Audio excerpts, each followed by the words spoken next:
And we're live. Welcome, friends. Greetings. Happy Wednesday. Welcome to Weirdling Wednesdays, where we discuss the curious, the peculiar, the bizarre, the unusual, unfamiliar, and unknown. J Lash with a thumbs up. Appreciate you, friend. Welcome, J Lash. David, thank you for being here early. It's always good to have a mod on hand to keep these unruly bastards in check. Miko Herptile is here. Speaking of unruly bastards, forgive me, Miko, you're not a bastard. You're the opposite of a bastard. I love you, friend. Miko says, hello, Superantonio and Sadie. Hello, mods. How's everyone today? And Miko continues, hey, David and Chrissy. David says has a snake emoticon for Miko. Welcome, friends. Tonight, we shall invest. Chrissy V74 is here. She says, hello. Greetings, Chrissy. Thanks for being here. Tonight we shall be investigating unusual claims of time travel that have... They're urban legends, but because of the internet, they have proliferated, and they've taken on a different life. And I just found it interesting. And as I talk about it, I will show you a slideshow of my favorite time traveling movies. Stuart Dent says, thanks for being great. Love all your videos. I really appreciate you saying that, Stuart. It means a lot to me, more than you could possibly know. Regrettably, we are not talking about Arthur tonight. We are talking about time traveling, but I hope you stick around and enjoy the weirdness of Wednesday. I'm going to show you some of my favorite time traveler movies starting right about now.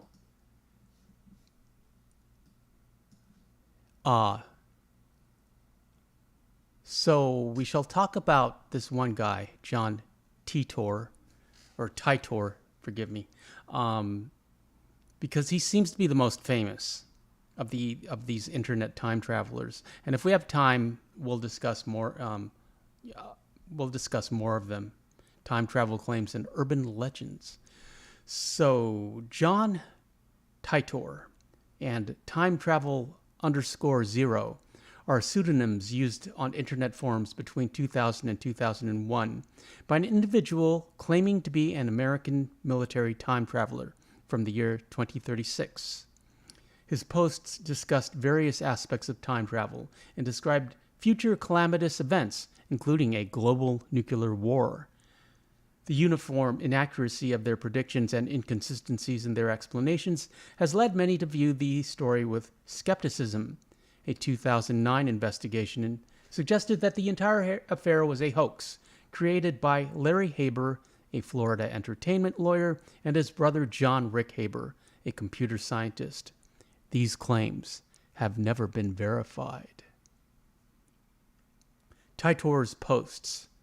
The first posts using John Titor's military symbol appeared in the Time Travel Institute forums on November 2, 2000, under the username timetravel_0. This is pre-9/11. The internet was nothing like it is today. There's very little video. It was mostly just forums, picture sharing. MP3s hadn't been invented yet, or they had been invented, but it was not Napster was barely a thing in 2000. And so file sharing was in its infancy. There was no such thing as video streaming. So mostly people were using it as message boards at that time. The posts discussed time travel in general, the first one being a 6-part description of the components required for a working time machine, and responses to questions from other posters about how such a machine might work. These early posts tended to be short. A second thread was also made due to shortcomings of the forum software used at the time. The name John Titor was first introduced in January 2001, when time travel _0 began posting, and Art Bell, you remember Art Bell?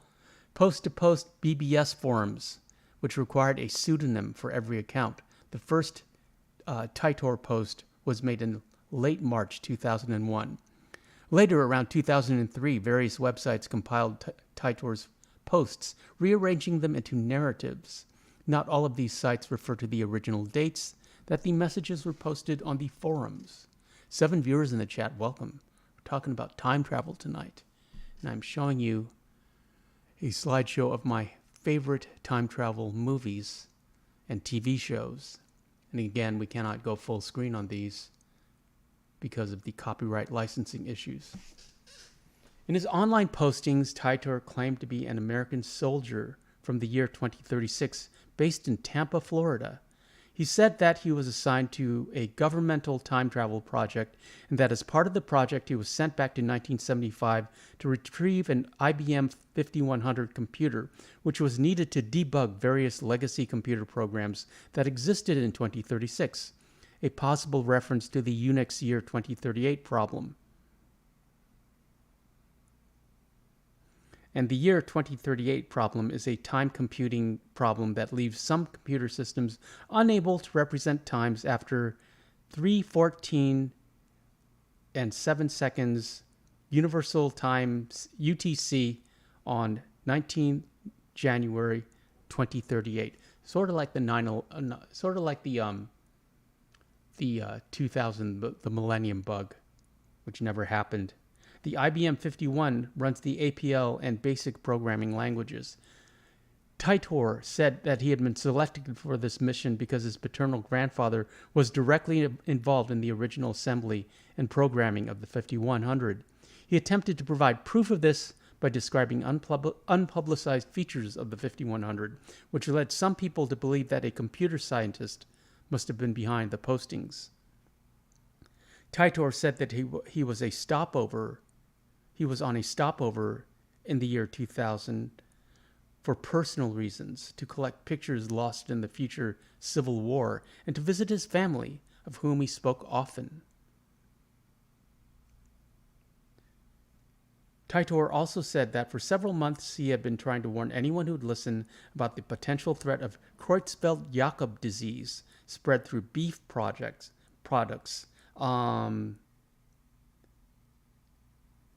It looks like that is a kind of mad cow disease. It's a neurocognitive disorder.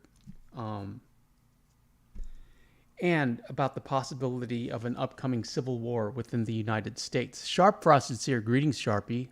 Welcome to Weirdling Wednesdays. When questioned about the topic, Titor also expressed interests in mysteries such as UFOs, which he said remained unexplained in his time. Titor suggested that UFOs and extraterrestrials might be time travelers with superior time machines from much further into the future than his own time. Sorry, my phone's blowing up.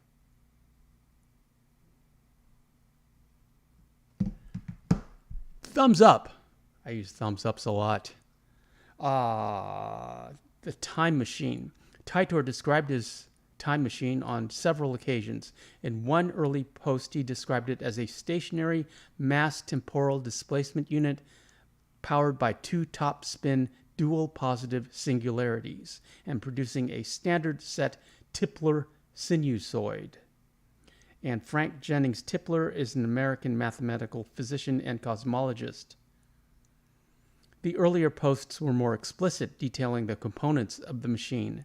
2 magnetic housings for the dual microsingularities, an electron injection manifold to alter mass and gravity of the microsingularities, a cooling and X-ray venting system, gravity sensors, or a variable gravity lock, 4 main Celsius clocks, and 3 main computer units. So we got a lot of tech.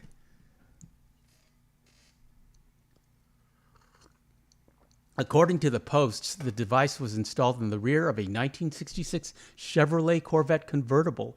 Sounds like somebody had seen Back to the Future. That came out in the 80s. Back to the Future, what? I should know that. I'm going to say like 86? No, 85. Okay, yeah. So, If this was actually written in the present, which of course it was, time travel doesn't exist, even though it'd be great if it did.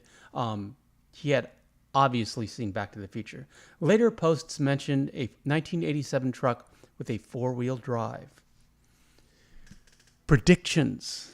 Although he frequently invoked the many worlds interpretation of quantum mechanics, which is the multiverse, basically, whereby events from his timeline may differ from our own, Titor said that the differences would be minimal.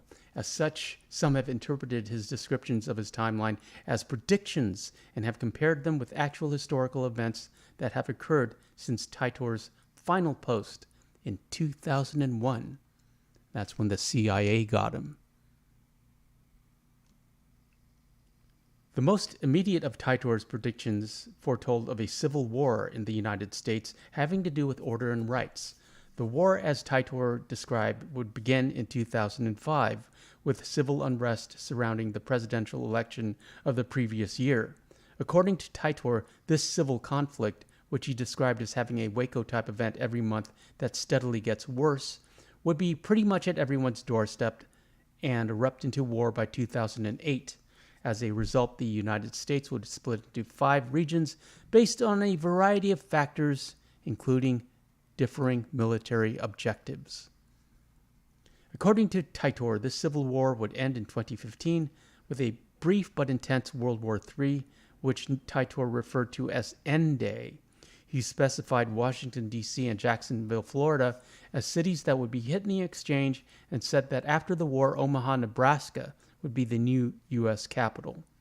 Titor did not detail the exact causes of his World War III scenario, but in one post he said that the hostilities were led by border clashes and overpopulation. He also pointed to the contemporary Arab-Israeli conflict not as a cause of the war, but just as a milestone that predicts it. Titor said that in 2011, when he was 13 years old, he joined a Florida-based shotgun infantry unit called the Fighting Diamondbacks for at least 4 years. In other posts, he described himself as hiding from the war. Titor also said that the Everett Wheeler model of quantum physics, better known as the many worlds interpretation, was correct. According to him, this meant that his time travel had caused the formation of a new time stream, and that in this new current time stream, the events Titor had described would occur somewhat differently than they had in his home time stream. That made his predictions non-falsifiable. Yes, isn't that convenient?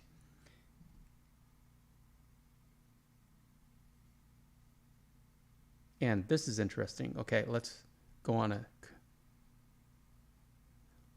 tangent. Falsifiability is a deductive standard of evolution of scientific theories and hypotheses introduced by the philosopher of science Karl Popper in his book The Logic of Scientific Discovery from 1934. A theory or a hypothesis is falsifiable or refutable if it can be logically contradicted by an empirical test.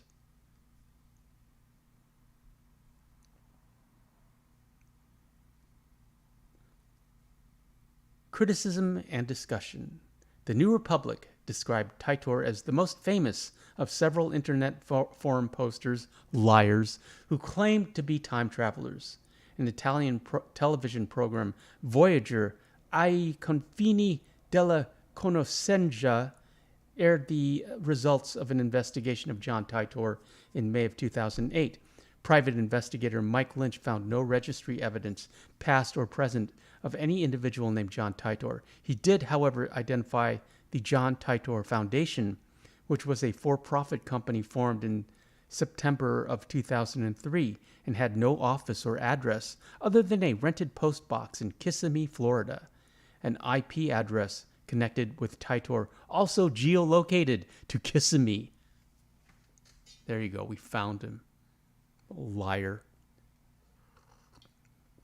In 2009, a report by John Houston of the Hoax Hunter website pointed to Larry Haber, a Florida entertainment lawyer, as the CEO of the foundation. Lynch concluded that Larry Haber and his brother Richard, a computer scientist, were very likely the men behind John Titor, who they actually introduced in 1998. accompanied by different predictions, including chaos due to the Y2K bug. John Houston also reported that John Titor is a trademark registered with the U.S. Patent and Trademark Office. The Titor trademark is now classified as abandoned. In 2018, multimedia artist Joseph Metheny, creator of the alternate reality game Ong's Hat, said that he worked as a consultant for the unnamed individuals responsible for the legend John Titor. And a quote, John Titor is a story that was created as a literary experiment by people who were observing what I was doing with Ong's Hat. And these people wanted to do something like that. I was a consultant on the project, but it wasn't my project. That went a little faster than I anticipated, so we can move on to time travel claims and urban legends. First, I need a little green tea. How is everyone tonight? 5 viewers in the chat, welcome. Appreciate you being here. The Edge of Tomorrow, one of my favorite Tom Cruise movies. It plays out like a video game. He keeps dying and waking up on the same day.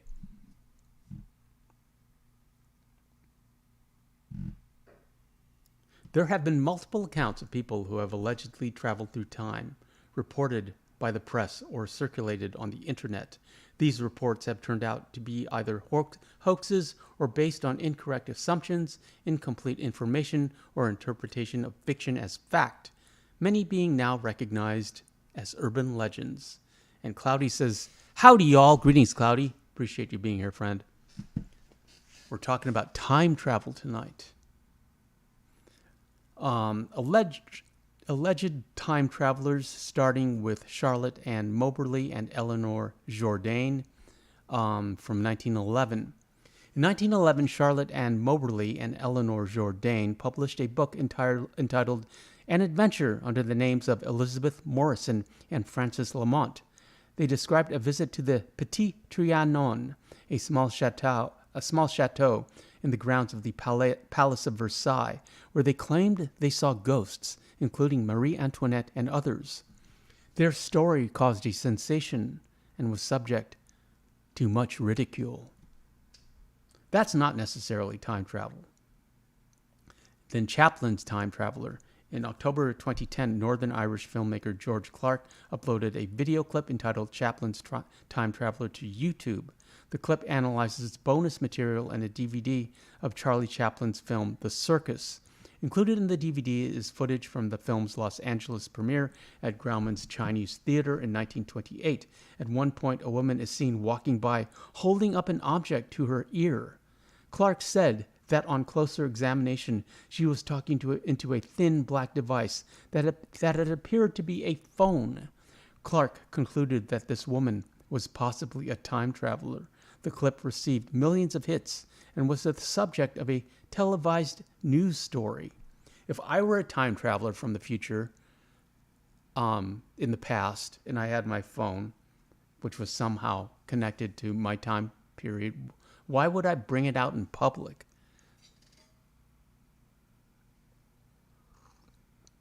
Odog is here. Greetings, Odog. Welcome, friend.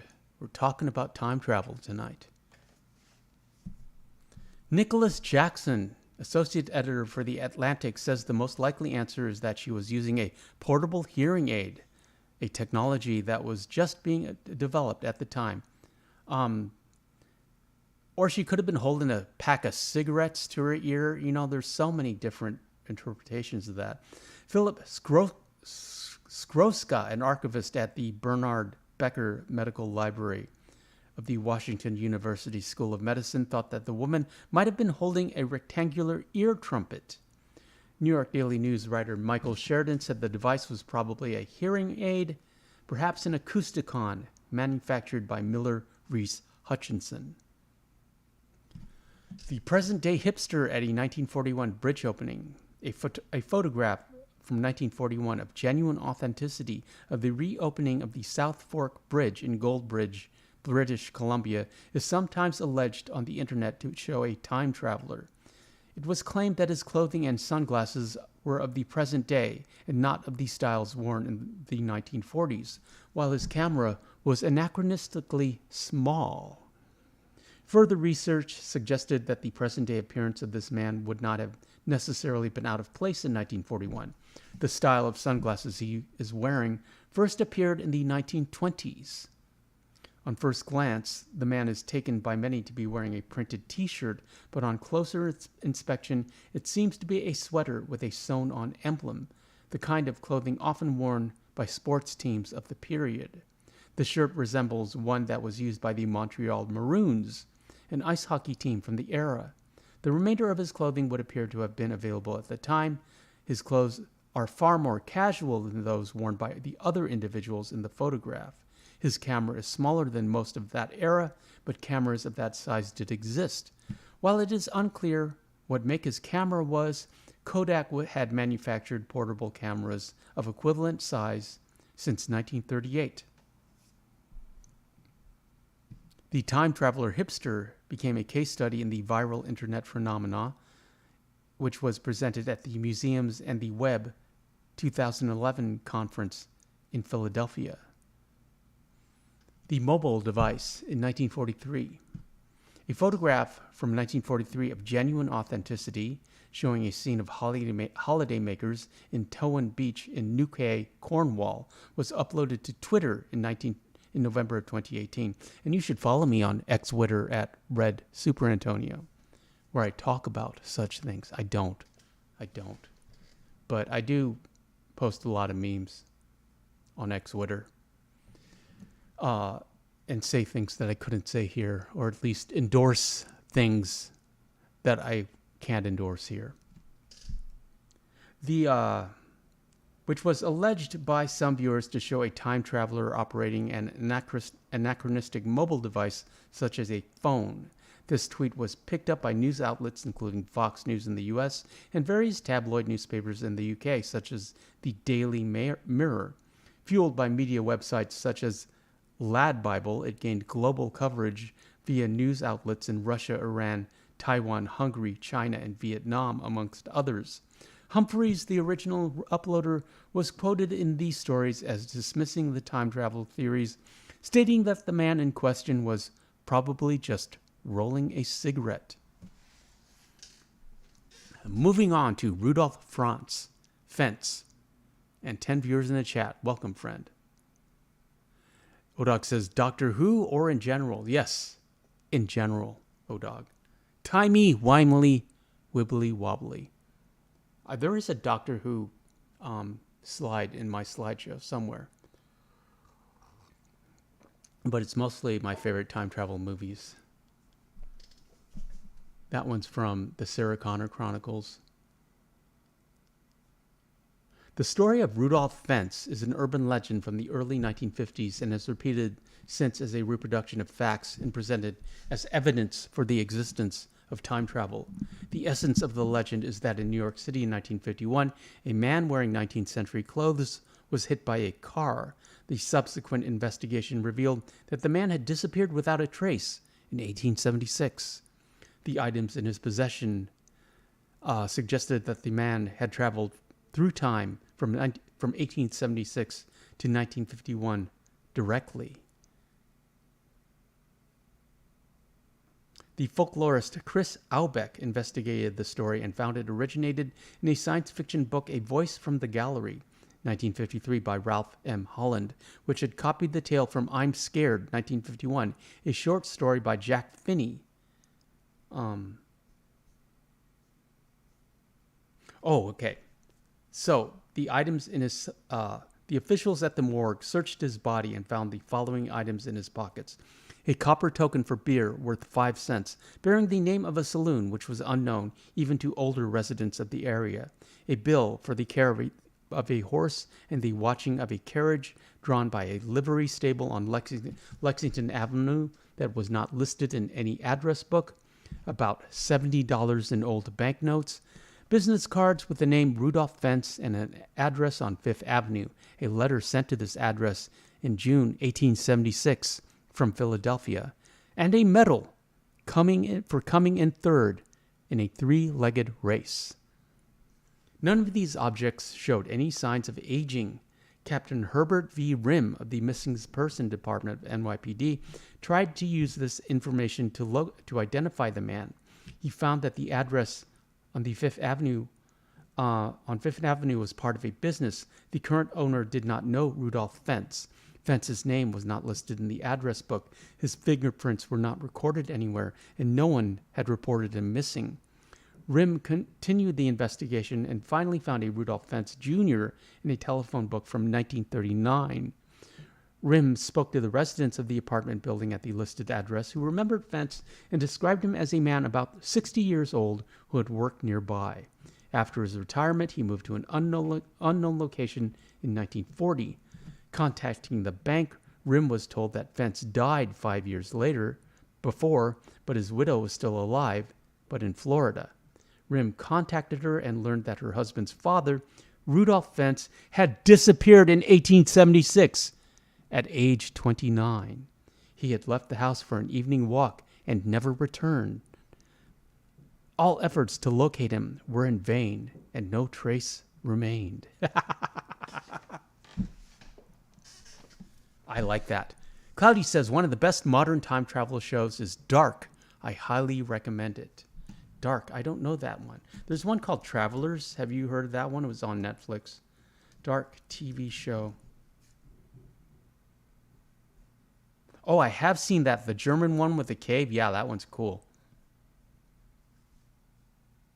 Oh, and David, if you're watching, that was Stevie from Schitt's Creek. She was in the TV version of 12 Monkeys.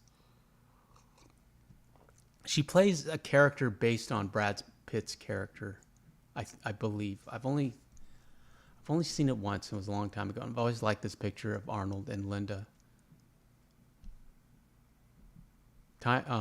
Terminator and Back to the Future are probably my favorite time travel movies. Mike Madman Marcum. In 1995, a caller to Art Bell's syndicated radio show Coast to Coast AM named Mike Marcum claimed to have discovered a means of time travel using a Jacob's ladder. In attempting to build a larger version of this device, Marcum admitted that he had stolen several power transformers from the local power company, St. Joseph Light and Power in King City, Missouri. In using them to power his time machine, he had caused a local blackout that brought him to the attention of the authorities. Police records confirmed that he had been arrested for this theft and sentenced to 60 days. That's not that much time. In jail, plus a suspended sentence. Cloudy, I'm not sure. It stars that guy from Will and Grace. He plays an FBI agent from the future, or someone from the future who inhabits the body of an FBI agent. Traveler TV series. It's from 2007. No, that's not the one I'm talking about. Hold on. Travelers. Yeah, that's from 2016. You're right. Hundreds of years in the future, the last surviving humans discover a way of sending consciousness back through time directly into people in the 21st century. Travelers who assume the lives of seemingly random people, and they all have special skills. Eric Hilava says greetings, Eric. I think he has a clapping emoticon. I appreciate you being here. Hope you're enjoying the new format. Welcome to Weirdling Wednesdays. Eric McCormick is his name.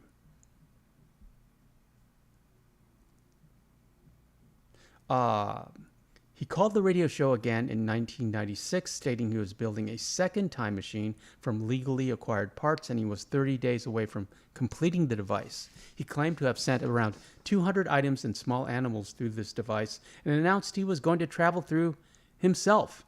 Marcum then, quote-unquote, disappeared in 1997.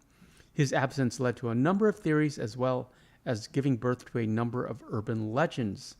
In 2015, Art Bell interviewed him again on his radio show Midnight in the Desert, where Marcum claimed that he had been transported 2 years into the future and 800 miles away, landing near Fairfield, Ohio, but suffered amnesia. While living in a homeless shelter, Marcum slowly remembered his name, his social security number, and other memories that enabled him to re-enter society. However, the Missouri State Highway Patrol has no record of him being reported as a missing person because they are liars. Looking for clout or just attention. You know, they're basically early forms of trolls, I would say. Or the phenomenon that we have come to know as trolls, just making outrageous claims for attention. Kind of like Munchausen by proxy, but with time travel. Time After Time. It's a great movie from the 1970s. Malcolm McDowell plays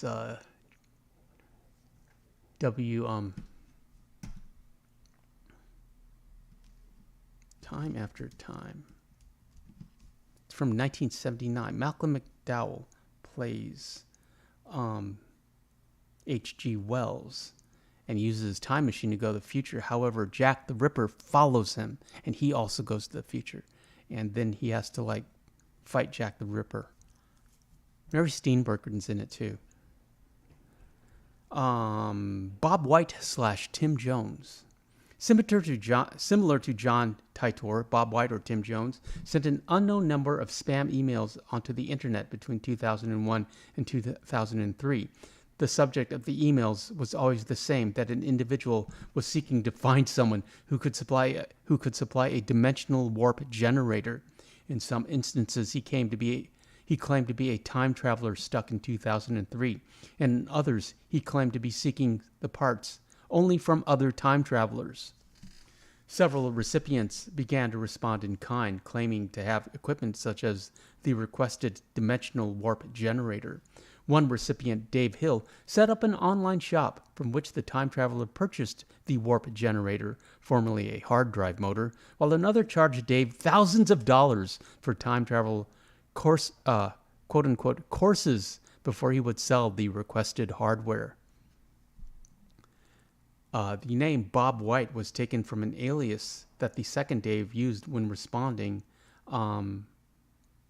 Soon afterward, the time traveler was identified as professional spammer Robert J. Todino, known as Robbie. Todino's attempts to time travel were a serious belief, and while he was believed to be perfectly mentally stable, his father was concerned that those replying to his emails had been preying on Todino's psychological problems.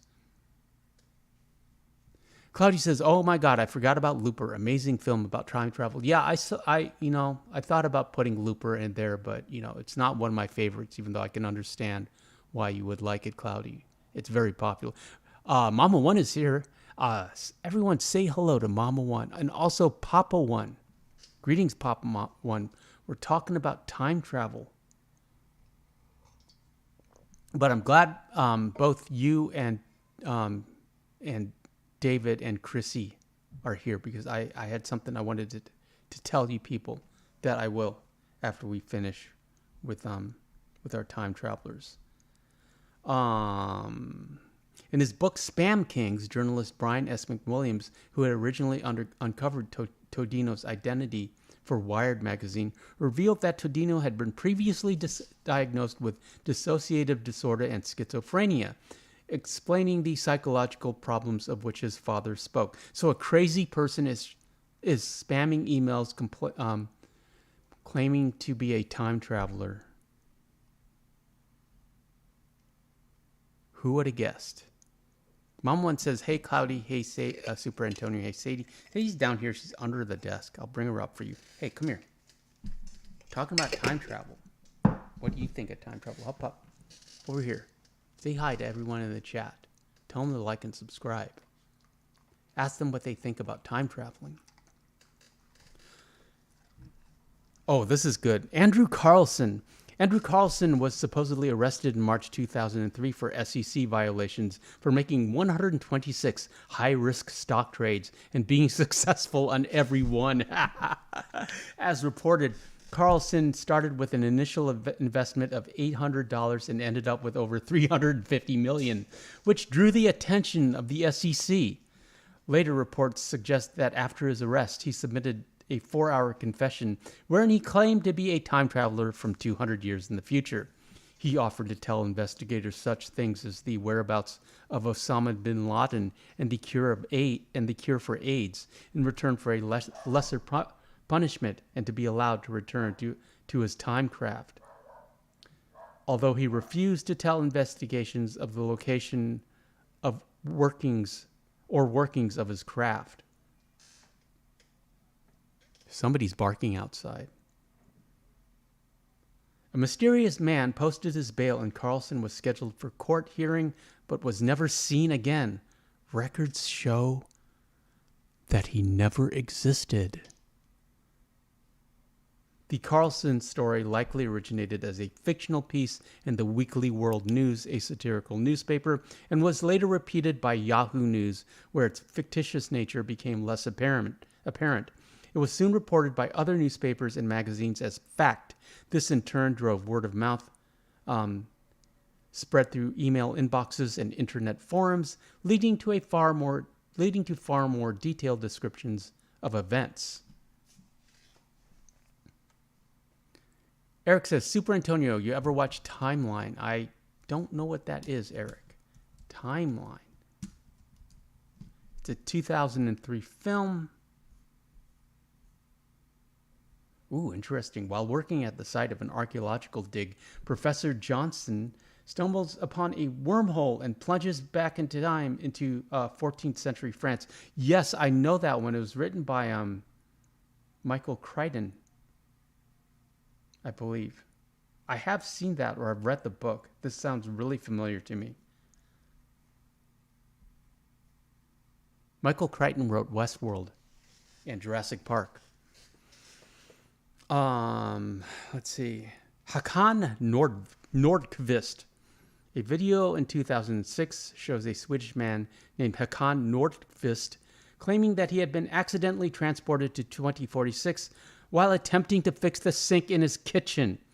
There in the future, he immediately met someone who revealed and proved to be himself about 70 years old, and with whom he had a great time. He filmed a short footage of the two men smiling and hugging each other and showing the tattoo they had on their right arms. However, the story was a marketing campaign promoting the pension plans of an insurance company, AMF.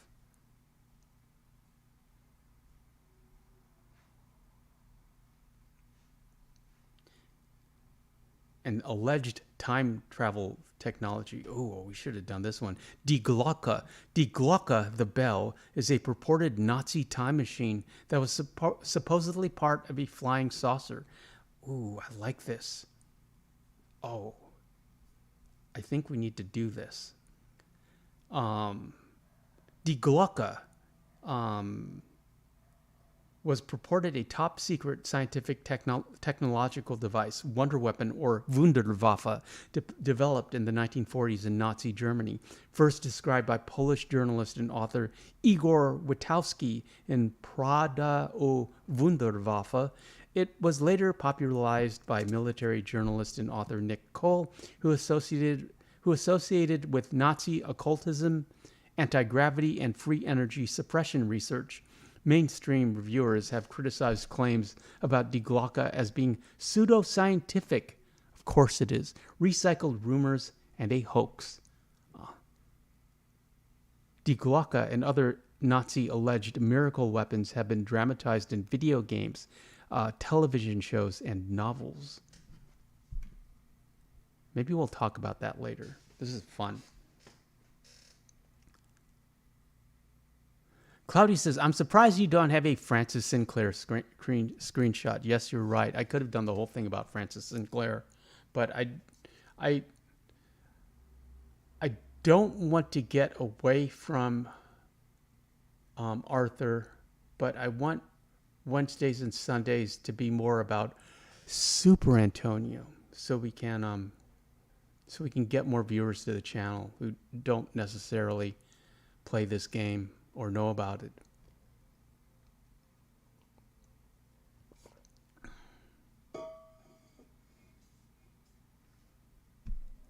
The chronovisor. Italian Benedictine monk Pellegrino Ernetti claimed to have used a time viewer which could film the past without sound, called a chronovisor, and to obtain a photograph of the crucifixion of Jesus and view scenes from ancient Rome, including a performance of the lost play Thyestes. According to author Paul J. Nahn, a short story by Harold Gold called The Biography Project, published in Galaxy Science Fiction magazine, may have influenced Ernest's claims. According to Guardian writer Mark Pilkington, Ernetti's glory was short-lived. Another magazine revealed that Christ was a reversed image of a postcard, liar, from the Santuario degli Amore Misericordioso in the town of Colli Valencia. More recently, doubt has been cast on the transcription of Thyestes, and an apparent deathbed confession has also surfaced. On your deathbed, you say that you take it all back, you recant, because you have to clear your conscience. You know, I told everyone that I was a time traveler and I invented a device that could see the past. I kind of made that up, and I apologize. And there's an Iranian time machine. In April 2013, the Iranian news agency Fars carried a story claiming a 27-year-old Iranian scientist had invented a time machine that allowed people to see into the future. If anyone's going to invent a time machine, it's going to come from America or England. And that's not necessarily racist. We just have better universities over here. I'm sorry. Or Switzerland. A few days later, the story was removed and replaced with a story quoting an Iranian government official saying that no such device had ever been registered. Yeah, the Israelis stole it. The Philadelphia Experiment and Montauk Project, those are huge. I could actually do a whole series on those ones. The Philadelphia Experiment is the name given to a naval military experiment which was supposedly carried out at the Philadelphia Naval Shipyard around October 1943. It is alleged that the U.S. Navy destroyer escort USS Eldridge was to be rendered invisible or cloaked to enemy devices. The experiment is also referred to as Project Rainbow. Some reports alleged that the warship traveled back in time for about 10 seconds.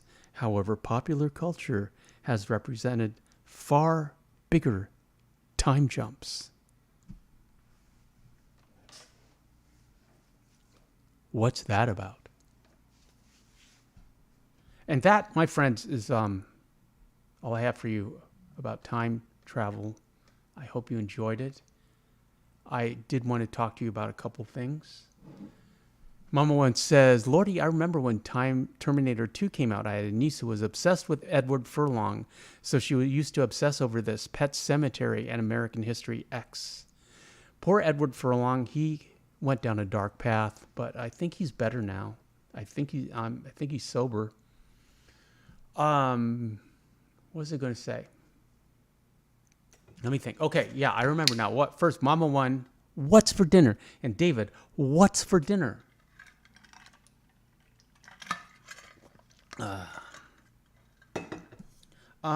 Okay.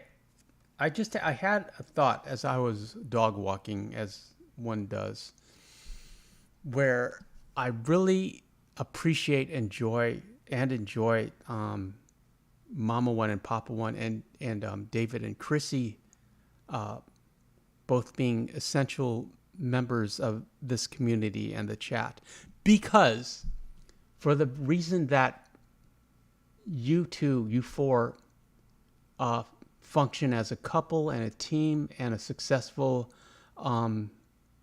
married couple, and it's just you're good role models for the younger viewers and the younger gentlemen in the chat, to show just a positive relationship.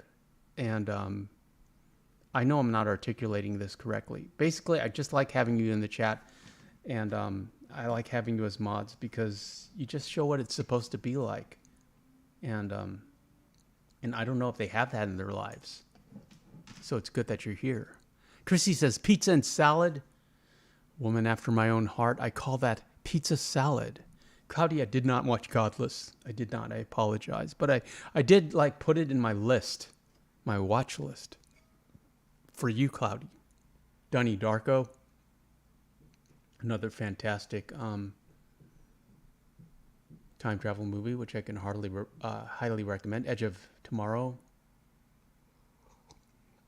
The Time Traveler, a classic. And of course, Planet of the Apes. What was I going to say? And Odog had taco pasta. Well done, Odog. I had something to tell you, but it's complicated. It's about Twitter. Follow me at Red Superantonio and sports. Odog, if you can start talking or like reacting to your like Pittsburgh Steeler channels or like, you know, channels, big following channels that have like, you know, that get a lot of views or impressions.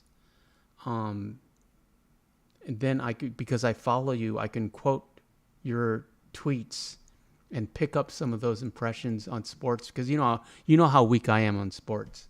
You know, I can talk about pop culture or politics or movies or TV, but if we cover sports, we can get, you know, more eyeballs on the channel through Twitter. But what you need 500 subscribers or followers, but you also need 5 million impressions, and which is daunting. But it's an impression is like, I would say like 1/1000th of a view, you know, like one impression on or 1,000 impressions on Twitter, Xwitter would probably equal one view on YouTube. But yeah, we need 5 million. Dan, channel member Dan Constantin Popescu is in the chat, and he says, hello, Super Antonio and everyone. Shout out to Dan and England.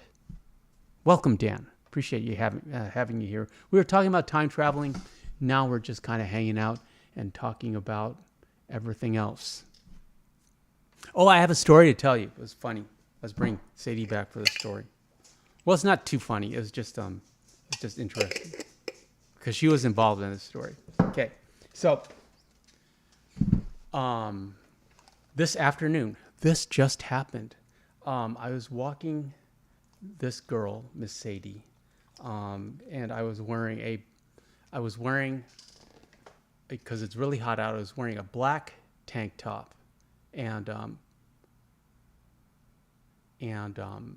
like my ragged jeans with the holes and jeans with the holes in the knees, and Chuck Taylor's high tops. Okay, so we're walking, and this woman is walking towards us, and she's wearing the exact same outfit, like a time traveler. So she's wearing a black a tank top, you know, and ragged jeans, far more fashionable than mine, and Chuck Taylor's, but low cut. So or low tops.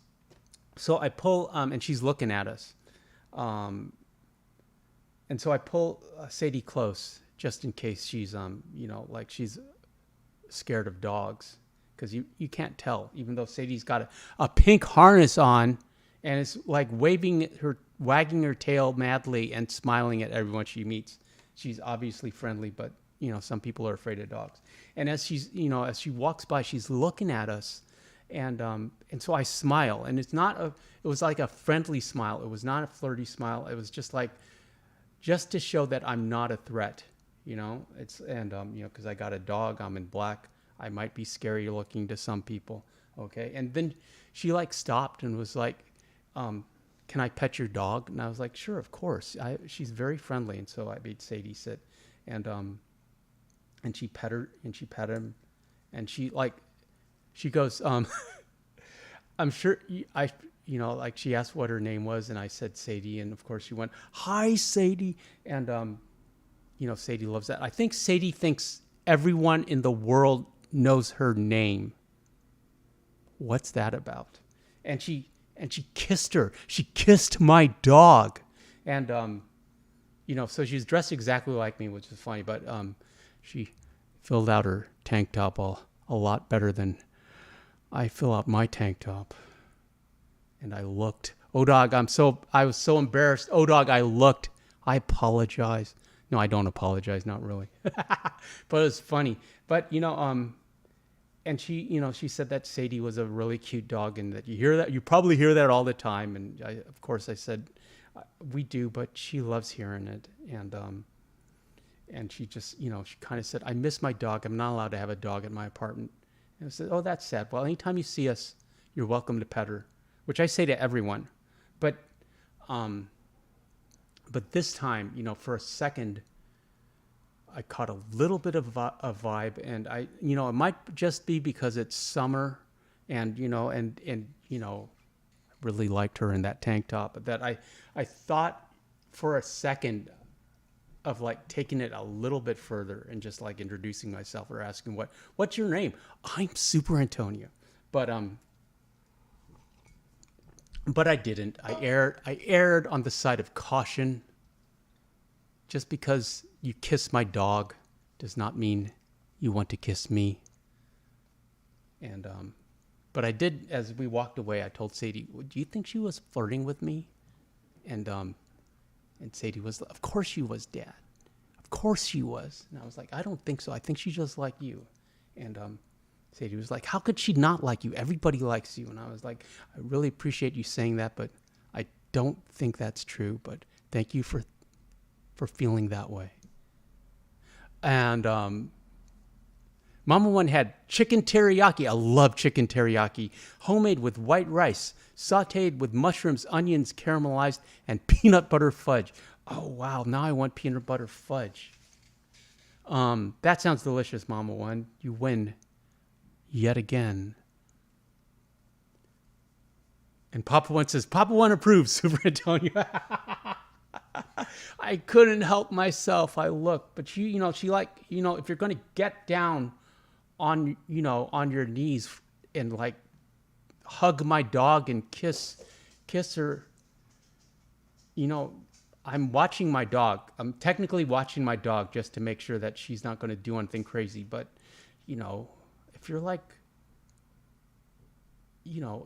how can I say this? If you're amply developed, I'm going to notice. O-Dog is laughing. I know. I knew you'd approve, O-Dog. And summertime. Dan says, whenever I take my dog out for walking, everyone moves away. She is a big but soft like a brush. People don't know that I don't mind that. Yeah, it's like some people are like super afraid of dogs, and will cross the street or like walk into traffic. It makes me feel sad because she's a super friendly dog. And she's wearing a pink harness. And then I was thinking on the way back that, in my mind, she is a wild child, because I just remember when I got her, she's completely undisciplined and wild, but she's not at all. She's very polite and very disciplined. Chrissy says, today is our boy Kodak's first birthday. Well done. And happy birthday to Kodak. Many happy returns. He adds a lot of love and joy to your life, I'm certain. And I'm sure you fed him well on his special day. I technically, I don't know Sadie's exact birthday, but I say that's in July because she was 6 months old when I got her in February. Did I get her in February? Yeah, so it's like she was probably born in July. But I don't think we celebrated because I forgot until right now. But yeah, she's 4 now. Come up here, 4-year-old. You think she could had memorized the alphabet or could read a little bit better than she could. Hey, come up here. Hey, come up here. Good girl. Good girl. Okay, just stay here for a second, please. I'll be back. I used that for the thumbnail. I thought that was clever. Tenant I like that movie way more than I thought I would. And then I've always liked Sarah Connor's arms in Terminator 2, 12 Monkeys, and the Sarah Connor Chronicles. I love that series. I have it on Blu-ray.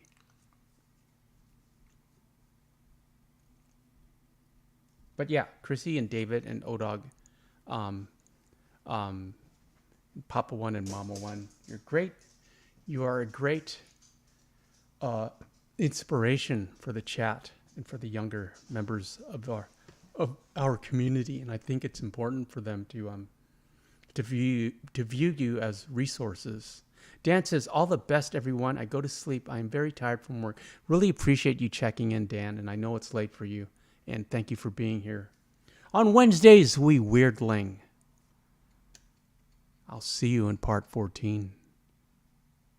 I don't know what part we're on. I stopped numbering these.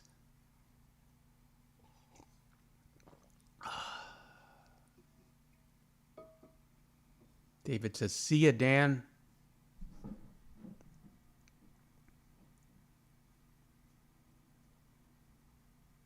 Papa One says, one time this rowdy kid in the grocery store was screaming to pet my service dog, so I let the leash go, but Drake did not go to the kid. He literally walked right by the kid and straight to the exit.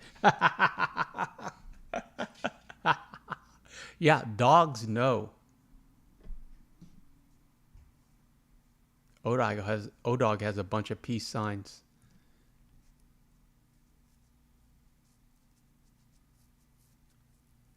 Arnold and Doc Brown. I need to see I should have Back to the Future on Blu-ray, all three of them. It's very lighthearted and wholesome movies, which you don't really get anymore. You don't get. I'm still watching Jag. I'm coming up on the end of season 1. I'm really enjoying it. It's just, it's like you get like it's part action movie, part procedural crime drama, part courtroom drama because they're lawyers, all like in one show. And it's very patriotic and very wholesome. And it's by Donald Belisario or Belisaris. He did Magnum PI, and something else. Oh, NCIS, of course. Didn't really watch Magnum PI. But my mom met Tom Selleck. And she said that he was the tallest man and the most handsome man she had ever met in her life. And I absolutely believe it, just seeing that kind of star power up close. And Tom, well, I don't know, Tom Selleck is like well over 6'2", like I think he's like 6'4". I could look that up. Papa One says, have you seen Joker? We watched it last night and it was really good. I used to love all those comics. Yeah, I have. The one with Joaquin, that Joker, the one that's realistic.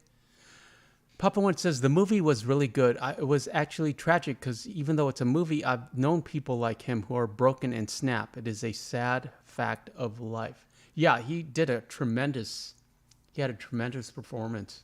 And he played it straight. He didn't play it like a comic book movie. But when did that come out? Because it's like, 2019, it kind of predicted all the civil unrest that we're in now. Yeah, that's cool.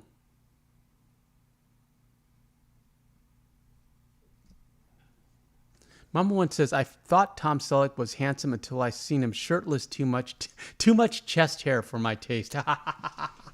Well, it was the 70s. It was quite popular. Cloudy says there's going to be a part 2. Yes, with Lady Gaga as Harley Quinn. I do have a soft spot in my heart for Lady Gaga. She's probably the last pop music that I discovered that I truly enjoyed. that I actually bought albums. I bought one of her albums.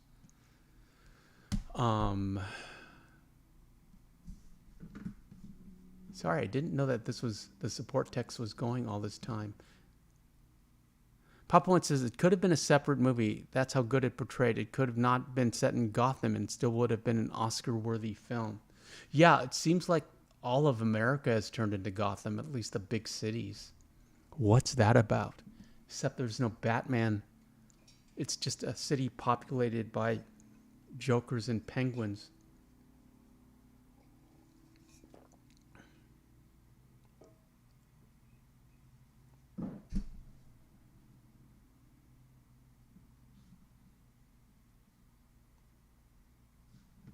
ODog had taco salad for dinner.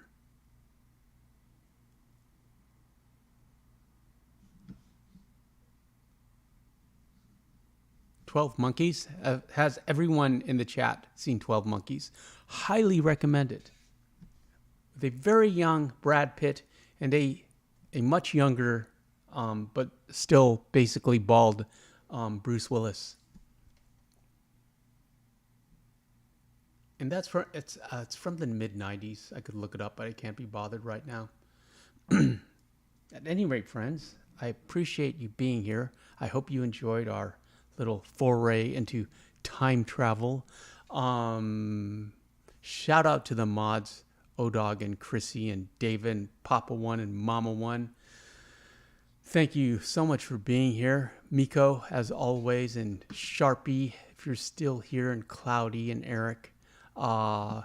We shall return on Fridays when we shall roam free like the Americans we are. Thank you, friends. Enjoy the rest of your evening and the rest of your